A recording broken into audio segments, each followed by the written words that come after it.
எனக்கு பிரியமானவர்களே, இன்றைக்கு ஒருவேளை நீ எப்படிப்பட்ட துயரமான நிலைமையில நீ போய்கொண்டு இருந்தாலும், ஒரு மற்றவங்க என்னுடைய வேதனை, என்னுடைய கண்ணீரை, இந்த உண்மையான நிலைமையை மற்றவங்களுக்கு தெரியாது.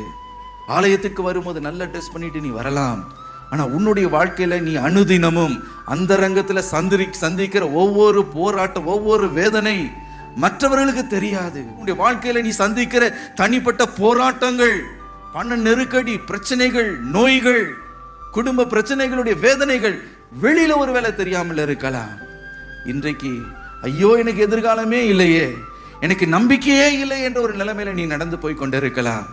ஆனால் இன்றைக்கு எனக்கு பிரியமானவர்களே, நாயின் ஒரு வாசலில் அழகு என்று சொல்லப்படுகிற அந்த பட்டணத்தின் வாசலில் உண்மையான அழகான ஒரு மறுரூபத்தின் கிரியையை செய்த அதே இயேசுடைய கண்கள் இன்றைக்கு உன்னை உற்று பார்த்து கொண்டிருக்கிறது. ஹல்லேலூயா.